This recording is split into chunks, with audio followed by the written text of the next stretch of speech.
This episode is brought to you by the American Homebrewers Association, who invites you to attend HomebrewCon this June 27th through June 29th in Providence, Rhode Island. It's the biggest homebrew event of the year, held in the smallest state. Learn more and register at homebrewcon.org. That's homebrewcon.org.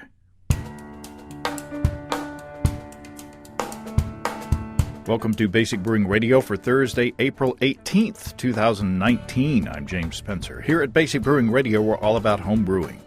This week, Doug Wawrzynski joins us to talk about his adventures in using kombucha as a starter for kettle-soured beers and other sour fermented foods. If you go to basicbrewing.com, you can find archives of our audio and video shows, our DVDs, our brewer's logbooks, and other basic brewing gear, including our tie-dye silicone pint and our basic brewing rainbow shirt. Our shop is still under construction, but I am assured that it will be back online soon. In the meantime, you can follow me on Twitter and Instagram at Basic Brewing and find our show page on Facebook. We have a cool Basic Brewing app on iTunes and Amazon.com, and we're found all over the place where fine podcasts are served up. And if you do us the favor of rating us on iTunes and maybe leaving a nice comment, they say that that'll help new listeners to find us. And if you want to support us financially, check out patreon.com/basicbrewing. And thanks to everybody who's helping out. If you go to patreon.com/basicbrewing, you can see a long list of the stuff that you can access if you sign up as a supporter, including financial supporters. This past week got an early release, a recipe, and behind-the-scenes video of our upcoming Basic Brewing video episode on my no-chill room temperature Helles. It's a super simple but super tasty beer, made even more easy by using the no-chill technique. It's 100% German Pilsner malt, and some may think there's the danger of encountering corny DMS off-flavors by racking that hot wort straight into a no-chill container and screwing on the lid. But at least in this example, those skeptics' worries would be unfounded. The beer is as clean as a whistle. The general public will see that video this Friday. Also this Friday, financial supporters will be seeing an early release recipe and behind-the-scenes video of my Instant Pot IPA. Now, this beer also turned out to be tasty, but I would tweak this recipe a bit on this one. It turned out a little sweet, but delicious anyway. And the behind-the-scenes video in this episode has a bit more information on the whole process that I went through, more information than what I put on the finished episode. So brewing with the Instant Pot was different from other small batches that I've brewed of a similar size. Coming up to strike temperature was more tricky. Maintaining mash temperature was tricky as well. Also, the pot boiled off more water than I expected, so I had to improvise. But the bottom line is that you can use the Instant Pot for an all-grain batch of beer. And as I said, financial supporters will see that this upcoming Friday, and the general public will see it a week later. And thanks to everybody who's chipping in with Patreon and such. Also chipping in this week as a sponsor are fine folks at Tavour. You've heard me talk about them on the show. Tavour is a way to select delicious craft beers that you may not be able to find in your area and have them delivered directly to you. It's not a Beer of the Month club where somebody else chooses the beer for you. You only pay for the beer that you choose over the course of the month. So signing up for Tavour is free. Just create an account at tavour.com. That's T-A-V as in Victor, O-U-R.com. And download their iPhone or Android app. You'll receive notifications for 2 new beers each day that are available for purchase with in-depth tasting notes from Philip at Tavour. In April, for example, look for beers from breweries like Pipeworks, Weldworks, Castle Island, Yazoo, and 5 Threads. If you're not interested in any of those, no worries, just skip the ones that you don't want. However, when you see something that you do want, and you will, believe me, don't wait, just click to get it and add it to your crate. Your beer arrives fresh every few weeks, allowing you enough time to fill a box and pay the least shipping, which is handy. Why don't you check it out? It doesn't cost anything to sign up, and there's no obligation to purchase anything. In fact, if I can ask you a favor, go to tavour.com, T-A-V as in Victor, O-U-R.com. or download the app. And when you sign up, enter the promo code Basic Brewing, all one word, and you'll get $10 off your first shipment of $25 or more. Again, it's free to sign up, and there's no obligation to purchase. Sign up at Tavour.com or with the Tavour app and enter Basic Brewing as the promo code. And you can also follow them on Instagram as well. Tavour posts pictures of cool beers that they're featuring. And thanks to Tavour for being a regular sponsor now of the show. Yesterday, I brewed up 3 small batches for an upcoming hop sampler show. I used Green Bullet, Cashmere, and Saz, or is it Satz, or is it Zatz? To me, Zatz is a bridge too far, even if it's correct. I just feel goofy saying Zatz. It's like my friend that I grew up with who now lives in Italy and is fluent in Italian because he's lived there so long. When he comes back over here to visit, he says things like pistachios. Well, I don't care if it's right or not. I'm not going to walk into Walmart and ask where I can find the pistachios. I'm going to say pistachios while I'm over here. And if I'm ever back and visiting him in Italy, I'll try the other way. Maybe I'll say pistachios over there. But anyway, Zatz, I don't know. What do you think? Anyway, I'm looking forward to tasting how those beers turn out. I also kegged my no-chill Belgian-style golden ale, and this one had a bunch of hops added at the end of the boil before I transferred it into the no-chill container. Did the hops maintain their juicy hop aroma and flavor? I won't spoil the results of my batch, but I'd like to hear from other no-chill brewers out there. Does no-chilling affect the character of your hops that are added at the end of the boil? Drop me a line at james@basicbrewing.com to let me know. I got an email from our friends and sponsors Desiree and Dave from High Gravity in Tulsa. They're having a sale on their Warthog electric brewing systems, but you have to act fast. The sale ends April 21st. You can save $100 on any Warthog electric system. The $100 discount will be applied automatically at checkout. I love my Warthog system from High Gravity. Mine is a 10-gallon batch, 240-volt brew-in-a-bag system. But you can find Warthog systems from 5 gallons all the way up to 2 barrels in single, double, and 3-vessel configurations. And from now until April 21st, you can get $100 off your dream Warthog system. And High Gravity takes the pain out of propane with excellent electric gear.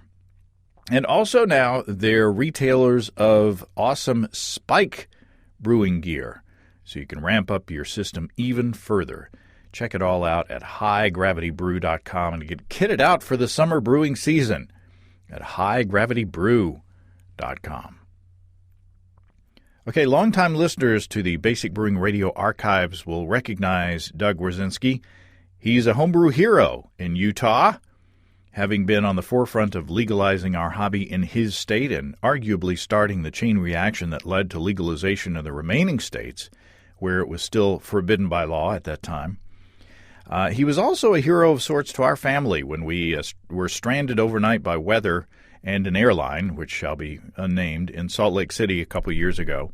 Doug and his wife Sarah rescued us from our motel and treated us to grilled brats and homebrew at their house while our sons played video games together. That was a really fun evening. It turned a sour experience of getting stranded into a really fun, memorable experience. So that is an experience that would not have happened without this silly podcast. Anyway, Doug wrote me recently that he's been playing with using kombucha as a starter for several things, sour and fermented, at his home. And I was glad to use that as an excuse to get back together and catch up.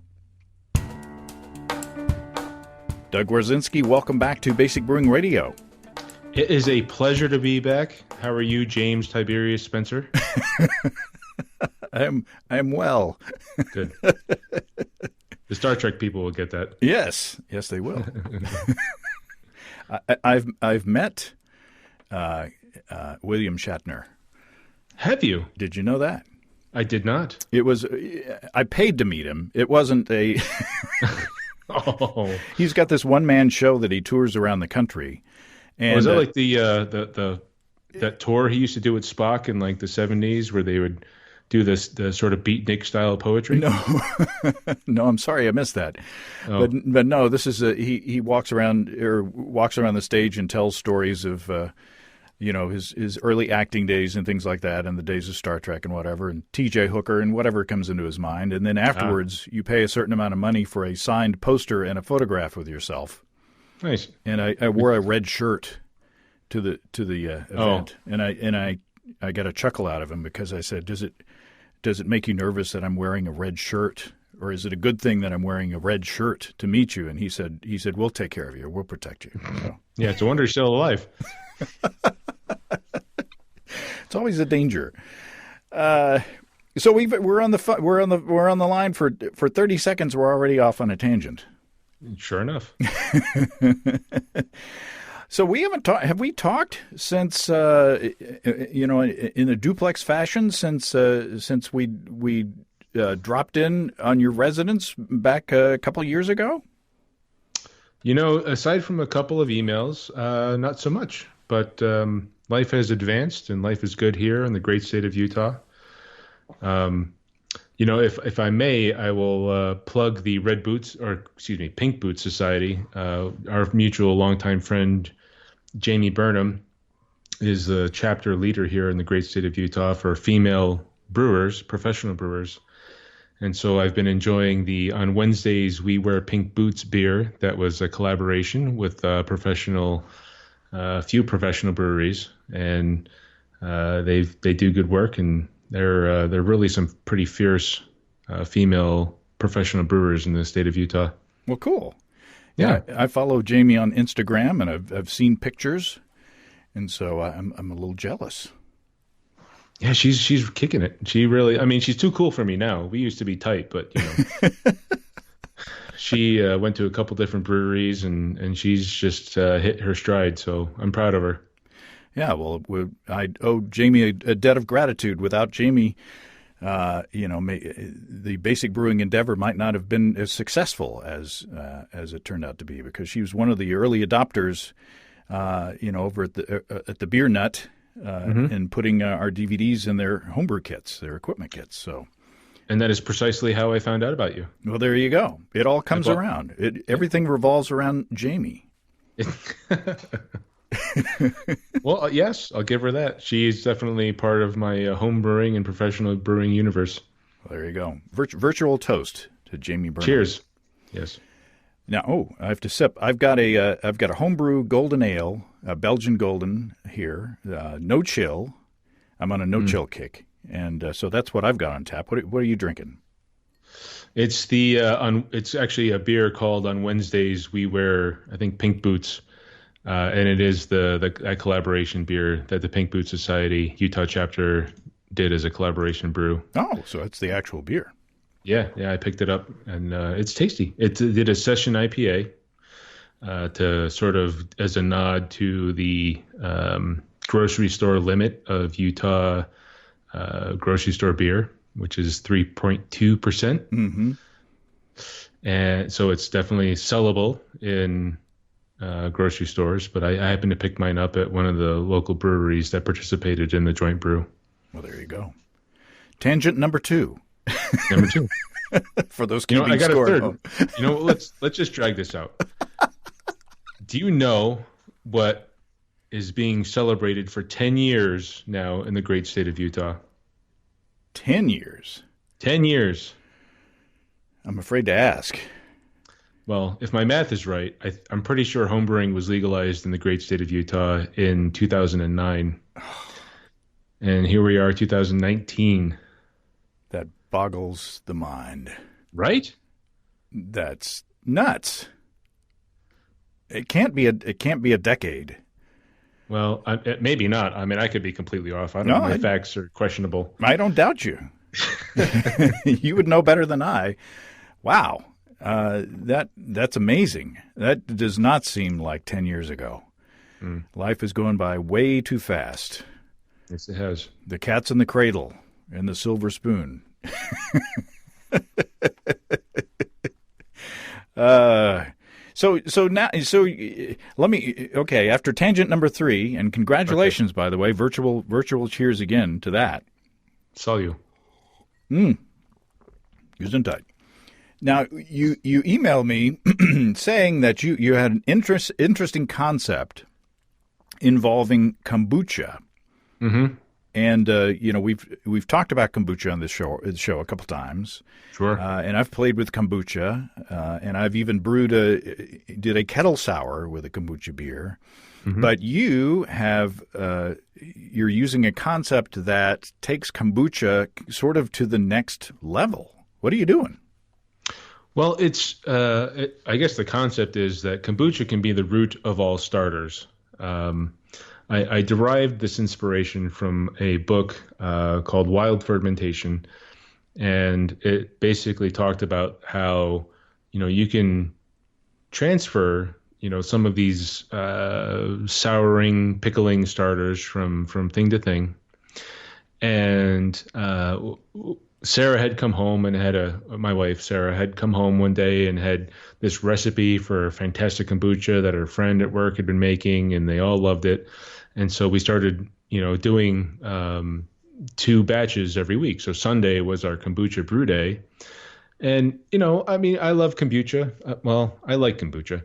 And it's not a beverage that I drink every day in great volume. So when you're making it almost every week, it definitely leads to some kombucha fatigue, and you got to find ways to use it.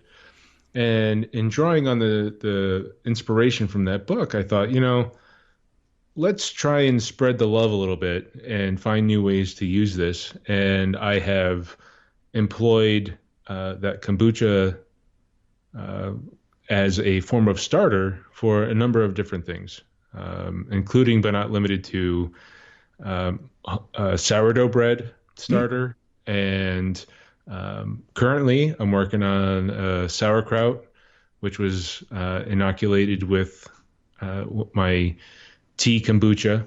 And the fundamental theory is that black tea kombucha, when it's fermented out, is extremely versatile, and it's fairly neutral. You can add a responsible portion of that to just about anything you would like to see fermentation take off, and it will do so without adding a major impact to the final product. Well, let's not get too ahead of ourselves. Sorry. What is your kombucha recipe? What's your technique for making the kombucha in the first place?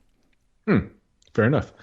Well, I'm of the school of thought that transferring scobies themselves is not the primary method for transferring the active organisms involved or critters.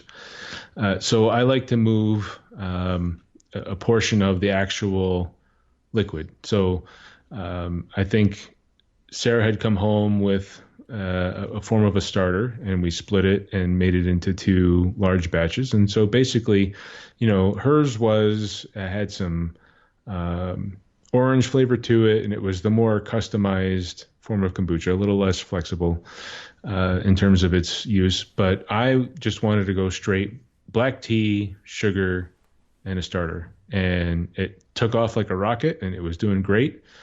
And I've been able to find some uses. And I've actually found uses for Sarah's orange flavored kombucha as well. So how much tea and how much sugar and what volume? I think we're doing a half cup per gallon of a mix. And then when I'm doing a full gallon, I use 10 tea bags. Okay. So that sounds about what Phil Nagash recommended on the show a while back, about half a cup of sugar. And I can't remember. I measured the specific gravity, and it seems like it was like 10, 20 maybe. I'm not sure. Yeah. Well, that seems a bit high, but I think mine was lower. But, of course, I draw my inspiration from Basic Brewing Radio and Basic Brewing Video. So I'm sure that ratio came in precisely from you. It could be. I could be wrong, but it doesn't have to be way sweet for the kombucha to do its stuff. No, not at all. So do you get a SCOBY, I guess, on top of the kombucha as it goes along, right? Oh yeah, and the longer I leave it, it seems like the bigger it gets. It's really sometimes, and I actually use a pretty wide diameter jar for my kombucha, and so we're looking at 10-inch diameter SCOBY, and sometimes it's gotten close to an inch in thickness. Mm-hmm. Yeah, I've used the technique of just pouring more sweet tea on top of existing SCOBYs, and there's like a stacked pancake thing going on. but it seems like, or it sounds like you do you kind of clean the jar after every pitch and get rid of the existing SCOBY? I do get rid of the existing SCOBY. I throw that out on almost a weekly basis because it's sort of the same premise, right? Some of the organisms in there are oxygen dependent, and just like a pellicle, acts as a preserving layer, a protective layer. I figure the SCOBY does the same thing, and it can perhaps slow down that aerobic fermentation that's taking place. So no matter what I'm doing, I'll get rid of the SCOBY once a week and let it start over from scratch, and then add as necessary for volume. Now, for those new to kombucha, or the theory of kombucha, it's this soured tea drink, and the SCOBY that we're talking about it stands for symbiotic colony of bacteria and yeast. Mm-hmm. So we're not really sure what's in there. It's got bacteria and yeast in it, but it tastes good, it's good. Yeah, it could be a lot of stuff in there. Yes. In, a lot of times in home fermentation, it's kind of like, well, it worked, so it worked. Yeah. So you don't worry so much about it. So you just use the liquid from one project to another. So let's go through some of these things, and I imagine we'll talk about beer at some point in the process. Sure. But let's talk about, for example, sourdough. How do you use? And you can just use, I think, like the air, to sour a lot of these things, like sauerkraut. It Sure. uses the stuff that's already on the cabbage and just salt to calm things down. But what about sourdough bread? How do you use the SCOBY in that, or the kombucha in that? Well, so to start with, I, as strange as this may sound, I use the kombucha tea as sort of a safety measure, right? Because as you said, cabbage can be fermented because it's got the organisms on the leaves, and you just got to add some salt, and it'll extract the water, and it'll be fine. Same thing goes for flour. The organisms that are on the flour, that are there can be added. You can add water to them, and you can build up a sourdough, and you can add things from your garden if you want to try and make a very local, terroir of a sourdough, and even so much with wild fermentation. But you run the risk every time that you might not get what you want, right? Sometimes your sourdough can go completely sideways on you when you're trying to build it up. And sometimes you can get a little worried that your sauerkraut hasn't really developed the environment that you need, because essentially all these wild fermentation foods require a couple of things. They require a drop in pH and some nominal amount of alcohol. And the two combined provide a protective environment to prevent any, untoward organisms to jump in. So I do that in terms of very specifically with my sourdough, because I have had failed sourdoughs that were, you start with, equal volumes, if you will, of water and flour, and you blend the two, and you can start very small when you're doing your own starter. You're trying to build it up from scratch. And so you're relying basically on what's on the flour, and maybe whatever if you've got some grapes growing in your backyard, and you drag them through there to try to introduce what you want to have in terms of your sourdough. But of all the various fermentations I've ever done, sourdough seems to have the highest fail rate, because you got to smell it, you've got to make sure, and if it just doesn't seem like it's coming along great, you got to basically start over. And what I have found is that because that SCOBY has, both bacteria and yeast, and you can actually see how the yeast hangs, it'll still top ferment in some form underneath the SCOBY. And so my approach has been, you know what? If I take a portion, the same volume of water that you're supposed to do is sort of that 1-to-1 volume ratio for a sourdough starter, but you instead of using water, you use some kombucha, you are immediately introducing a lower pH environment. And because you've presumably enjoyed your kombucha and it tastes proper, then it's got the right mix of organisms. And when I blend them together and let it go, and you can build it up over time, sort of, the traditional way of building up a sourdough starter is like a quarter cup of flour, a quarter cup of water, and you add up that every day, and then occasionally pour some out so that you can keep building it up and develop the flavor. And traditionally, that can take quite a while, a couple weeks, maybe more. But when you've already have that group of organisms, the yeast and the bacteria and all those things that are in there in your kombucha that are making it taste awesome, if you can transplant all of those right into your sourdough starter, and it really short circuits, well, not short circuits, but it actually shortens the wait time associated with it. And I've been able to go from 0 sourdough starter to making sourdough bread in about a week, because I'm already introducing the critters that are responsible. So every day, do you add after you start with the starter, the kombucha as a starter?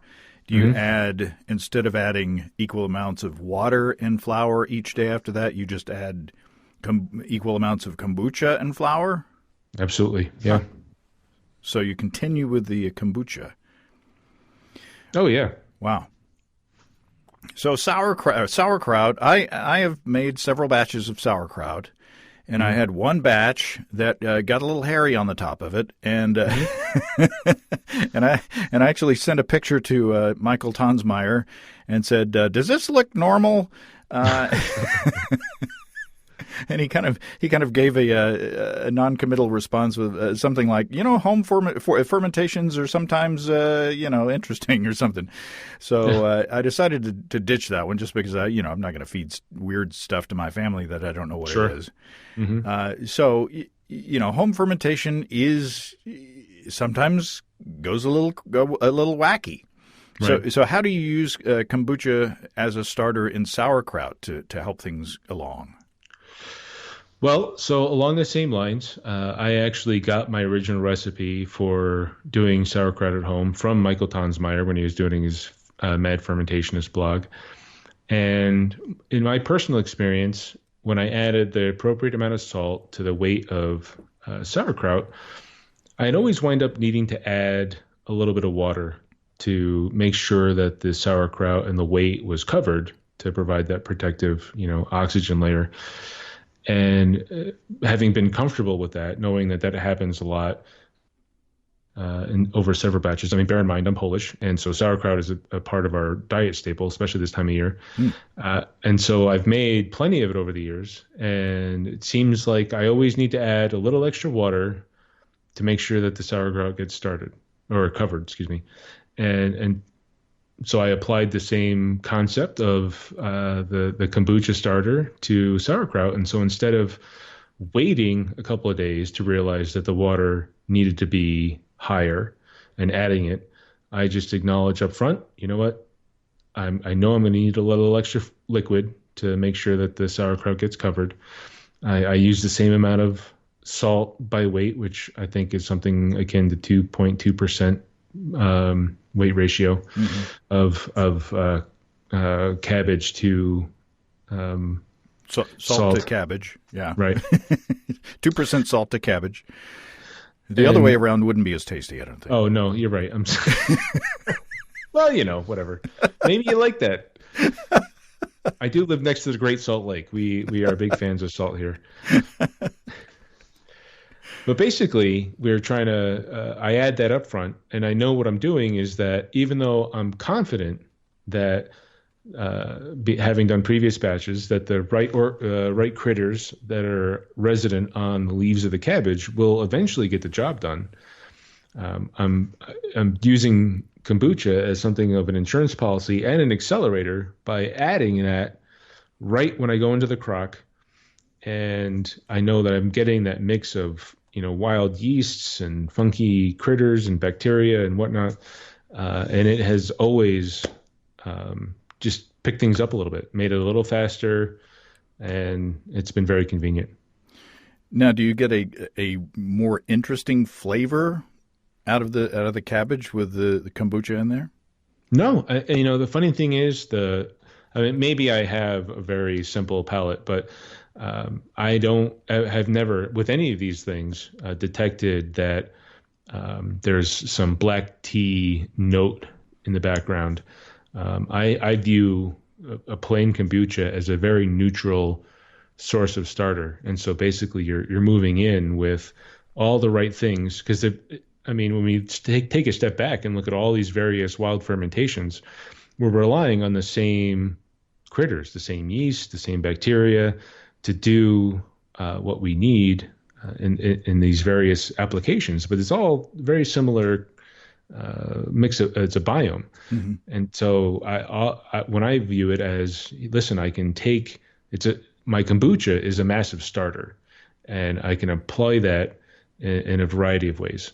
And I think the end product is the flavor that you expect. I mean, the cabbage has the character that you want from sauerkraut. It tastes the way it's supposed to. No one would ever guess that I did anything other than a traditional fermentation. But what I've done is I've made sure that nothing went sideways. My sauerkraut didn't get fuzzy and furry or whatever.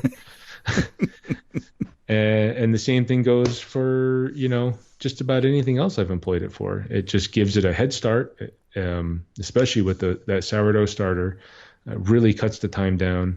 And I have noticed that even if I'm in a hurry, I can use some of that, a very young sourdough slurry that I've introduced it with kombucha, because that kombucha has the acidity in place, right? You're adding the flavor of the kombucha, not necessarily the tea so much, but that those the tart notes that you would expect from a kombucha, and you can mix that with some yeast. And frankly, James, I've done it in 24 hours. I have one day mixed the two together, let the yeast and the kombucha, get to know each other for 24 hours, and the fermentation happens pretty quick, that you can see the layer and bubbles build up, and then moved straight into a sourdough. Now, yeast and sourdough can be a little trickier. So I will say that I have done the belt and suspenders approach. If I rush the sourdough starter, then I do throw in some traditional bread yeast just to make sure that I get the rise that I need and the time that I'm working it. But even when I do that, I still get that nice sourdough character, in the taste and in the aroma of the bread. It's really quite fun. Now let's move this into the beer world. Let's do it. How have you used kombucha as a starter with beer? Well, I've done it in a very relatively small total volume. I've been drawing some inspiration from, again, your material, and have used my Instant Pot to do some micro batches. And I have been generous with using the amount of kombucha in terms of the total volume necessary to make a kettle-sour style Instant Pot homebrew. So I will admit that in terms of homebrewing, you may have, results may vary.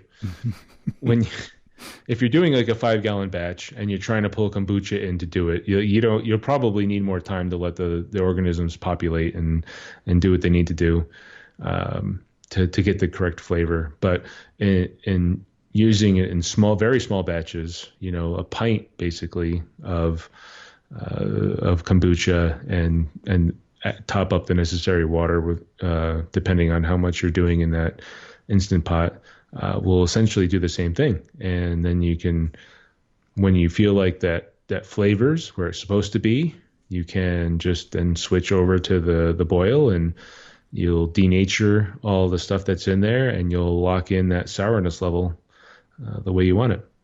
Yeah, there are a lot of people when they're doing kettle souring will pre-acidify the wort by using acid malt to bring the pH down a bit, even before they add the lactobacillus. Sure. So adding the kombucha might have a similar effect. I think so. I mean, I have not done pH meter reading. I've never been comfortable with calibrating those machines, but I agree. I think that you're introducing a liquid that has a low pH and just a slight amount of alcohol in it, and I think that does help stabilize, that kettle souring period. I mean, I've used acid malt in a various number of brews over the years, and there's nothing wrong with it. In fact, it does add a good character, but I don't know that's necessary, mainly because in my experience, I have not used acid malt in my kombucha kettle soured homebrew. Yeah, I've not used acid malt in any of my kettle soured adventures either, and things generally turn out all right. And I've used the SCOBY of a kombucha to kettle sour a 1 or 2 gallon batch of beer. In the first attempt, it turned out really good. I tried to repeat it, and it turned out wacky.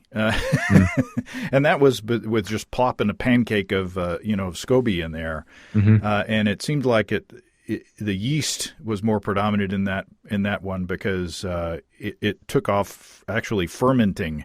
There was an active fermentation. It wasn't just kettle souring at that point. So I'm not sure what went different, but it was smelling, different at that point. And so, I decided to derail that and put the brakes on it and try something else. But maybe in using, and maybe that SCOBY or that pancake of stuff, some people say, the SCOBY refers to the entire population of right. microorganisms throughout it. It's not just the solidified gel stuff at the top. It's, it's the culture of the entire stuff throughout the liquid. Sure. So, but maybe the pancake of stuff that I put in there was more yeast heavy than the initial one that I did. I don't know, and it seems like maybe using the liquid kombucha might be a way to get something that's more homogeneous and repeatable and dependable. Maybe. Yeah, I mean, I definitely subscribe to the school of thought that the SCOBY itself. That pancake is not the source of the magic, and I routinely pitch those. And if somebody comes to me and asks for a starter for kombucha or whatever, what I will always do is remove the SCOBY and basically agitate the whole pot, because most of the time when you make kombucha, you can see there's a sediment layer, which is not sugar, and you're putting nothing else in there besides tea and water. So that's to me, it seems like that's dormant yeast that has been doing its job and then settled out. So I'll stir that up, and I'll deliver that as a package, or I'll use that as my starter in the various food applications. And it's really generated pretty consistent results. Now, since the SCOBY is a collection of different microorganisms, and we're not exactly sure what it is, how, when you're doing a kettle souring, usually, you pitch a pure culture of lactobacillus in some form or another. Either it's a probiotic or it's, something from a yeast manufacturer or something like that. When you are pitching this kombucha starter in there, you are introducing a bunch of different stuff in there potentially. So how do you know that you're not going to wind up with something more funky than you want? Say, maybe vinegar, or maybe, something more akin to what you can get, on a weird sour mash brew. So is this where you put the legal disclaimer in about You're the again, lawyer. No, I mean, you trust your palate, honestly. So if your kombucha tastes good and you like, it's fine, it's not making you, sick to your stomach or whatever, which I've never had, then you can trust it to basically repopulate other areas of your wild fermentation or your non-traditional fermentation for foods and beverages. I personally just, look towards making sure I have a stable kombucha. I've never just done a brand new kombucha and a week later started using it for everything. I let it go or at least a week, maybe a little more, especially when you're first starting out, and taste it. And you should expect there's going to be a level of acidity that you're comfortable with. And that's, again, it's a very palate-driven thing. Especially with kombucha, when you taste the acidity that you want, you need to be able to take out a portion of it and then backfill it with fresh, unfermented, sugary tea, and then again taste it as it goes up. You may very well. Personally, I think that vinegar, the status of vinegar, is really a function of time.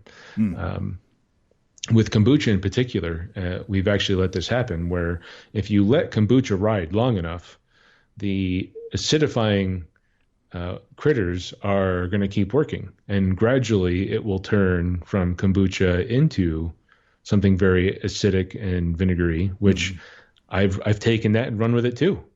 And I've made some very cool custom flavored vinegars for various applications, whether it be like Chinese food and rice or any number of applications. So there's really no way to go wrong because, let's face it, like I said before, nobody can drink a lot of, well, maybe some people do, but I don't. I don't drink kombucha at a level where a weekly brewing process really is sustainable. So that was this inspiration for my whole experiment, which is, well, how do I use this stuff if I'm not drinking it? And I've added it to foods. I've added it to beer. I've definitely pulled some off and made it into a vinegar, and it's all been very tasty. So one would think with the kettle souring process, you're only going like a couple 3 days, right, until you get down to the acid level or the tartness level that you're comfortable in moving on. And, with the pasteurizing or boiling the wort and then, so it doesn't seem to me that using this technique, you might accidentally come up with vinegar in like 2 days, right? No. Because I think it'll take far longer for the critters involved to convert sugars and produce the acidic flavors that would cross over into a vinegar level. And you know what? You want to hear something crazy? Sure. All right. So I'm in. Kettle souring. I've had 3/4 of a pint of golden ale. I'm ready. All right, let's do it. So kombucha is soured stuff, right? Mm-hmm. So just like I said, I can do a sourdough starter very quick because I'm using the flavors and the character that the kombucha has developed on its own and basically letting it happen to mixing it with some yeast and some fresh flour, and I can get that character without giving the organisms in that sourdough starter a big chance to develop that character. And in fact, in some cases, if I use a lot of that kombucha as a complete replacement to water in bread making, that I have received some pretty good compliments about that sourdough character, although the dough itself has had no time to sour. So the same thing goes. I mean, if you're making, as in my case, I've got a thing that's like 3 gallons large, and can make as much of that in a week as I want. There's nothing stopping you. If you let that sour enough where you like the character of that kombucha, you don't even need to kettle sour. You can just use that in larger volume. And and again, I'm thinking in the context of an Instant Pot, but you can move that liquid over and replace it 1 for 1 with water, and then almost boil right away, and you'll get the acidity because it doesn't leave, and you basically have considered your kombucha a kettle sour starter, for lack of a better term, and put it to work right away. Yeah, I've heard of hybrid, beer kombucha beverages out there where people have combined the two. And why not? If it tastes good, go for it. Right. And that's the whole point, right? If you like the way your kombucha tastes, then it's probably safe to use in any number of applications. And depending on how intense you want the flavor, the more kombucha you use. Now, you probably don't want to pour, some active kombucha into, say, a barrel. You wouldn't pour it into a beer that you're barrel aging, would you? Oh, well, yeah. See, you're testing my limits. I'm talking a big game about being able to use kombucha for anything, but no, I would not. But only because I have never done it, and I know what it takes to brew enough beer to fill a 55-gallon barrel because I've done my Solera brewing method, and I would not roll the dice on that level. But it's all about your risk tolerance. I guess if you wanted to do it yourself. Send us an email. Let me know if you're willing to risk, a month of Sundays of homebrewing to fill up a wooden barrel and inoculate it with some kombucha. Yeah, it seems like to me that there's a risk. I mean, and I'm getting just to the edge of my knowledge here, so I may be stepping into the abyss. But it seems to me that there may be some like acetobacter in there or something that, if you were to put a bunch of it into a barrel, you might wind up with 50 gallons of malt vinegar. A craft malt vinegar that you could try to sell outside your local Long John Silver's. I don't know. Yeah, you'd be very popular at the local crab boil. So there's a caveat that we found. So how do you make your own vinegar if you want to do it on purpose? Nothing. You do nothing. You basically, with the black tea, or whatever tea combination you're using, it'll happen naturally. If you're making kombucha on a regular basis, there will be weeks you're like, I just don't want to look at that, and I'm a little bored with, refreshing my kombucha, and it will gradually evaporate a little bit. The SCOBY will get thicker, and it will keep adding more and more of an acidic character. And I'm sure the pH is dropping over time. And instead of refreshing it every week, if you check on it in 3 weeks or a month, depending on your level of neglect, you will find that it still, in my case, there's still some residual sweetness, but that it definitely gets very, very tart. And I've used my black tea kombucha and let it ferment to the point where it tastes like vinegar. And I have used it as sort of a soft replacement for malt vinegar. Doesn't have quite the same character, but it is neutral enough where on French fries or something, it does taste quite good. And despite all the literature, Sarah's kombucha has pomegranate and orange flavored tea, which is against convention of using unflavored teas. But what we've done with hers is that when that went a little long, I actually pulled some off, and then I put a whole orange zest in a big ball jar and added some sliced habaneros and just put it in there and did an infusion. And oh my, that was really tasty. We used that quite a bit. Yeah, you're not supposed to use the flavored teas because of oils and stuff. Is that right? Yeah.